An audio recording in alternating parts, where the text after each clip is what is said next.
school, I went out with a huge film buff, and we were on our way out of one of our movie dates, leaving the theater, and he asked me, "What did you think?" And I gave him a pretty standard answer, which was, "It was good." "It was fine." And he proceeded to argue with me. Was it just good? Was it just fine?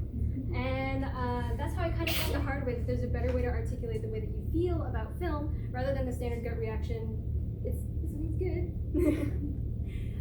So according to the Routledge Encyclopedia of Film Theory in 2015, film theory is a set of scholarly approaches within the academic discipline of cinema studies that question the essentialism of cinema and provides conceptual frameworks for understanding film's relationship to reality, the other arts, individual viewers, and society at large. And this relates to you because we live in a society, you are in reality, and you probably engage with other arts as well. So film theory is something that I found really valuable in learning in my other classes here at Cerritos College, and I've been studying film for about 4 years, and I still haven't seen all that there is to see, but every time I do watch something, I am able to apply what I have learned in film theory. So by the end of this speech, you'll know a little bit of the basics of film theory, not nearly as much as you should know, but just a little bit. So first I'm going to be covering the types of film that you watch. Second, I'm going to be covering cinematography. And third, I will be covering a little bit of mise en scène.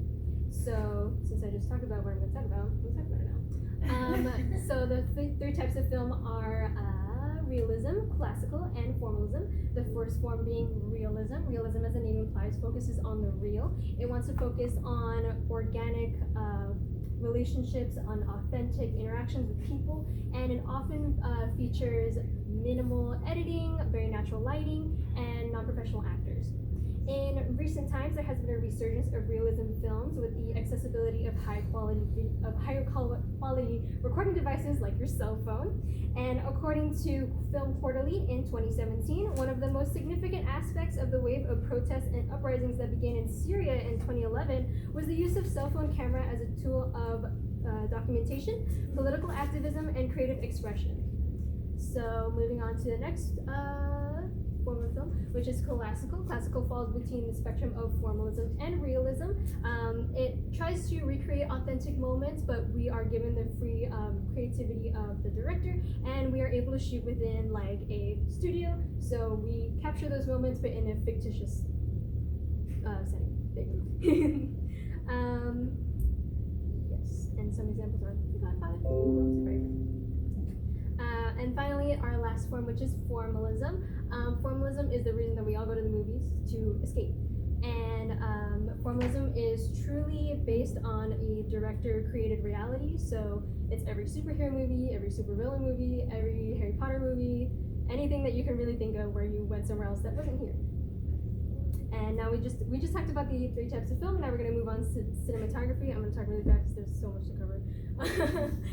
So according to masterclass.com, telling a story on film isn't just about recording the action. It's also about how the images are captured. In film and television world, this is known as cinematography. And cinematography is what makes film very interesting in format and makes it unique. So we're going to talk about the basic 10 types of shots. So we have the extreme close-up, which is used for very emotional moments, like in the Blair Witch Project. We have the close-up, which is typically used for reactions. And we have the mid shot, which is good for exposition and conversation. And we have the full shot, which is good for showing the full body character. We have the extra full shot, extra wide shot, which is good for showing the character and the environment they're in. We have the extreme wide shot, which is great for exposition and showing a setting. We have the deep focus, which is good for altering focus from one area of the screen to another. We have the American or cowboy shot, which is very popular in westerns.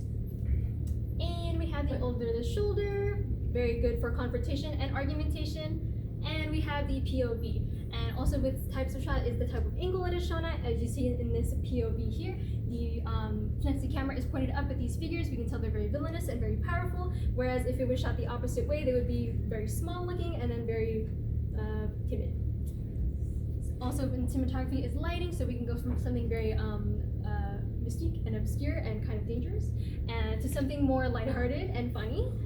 And the same thing goes with colors. So we have greens and blues for something more futuristic and dystopic, and we have something a little bit more whimsical and romantic here in Grand Budapest.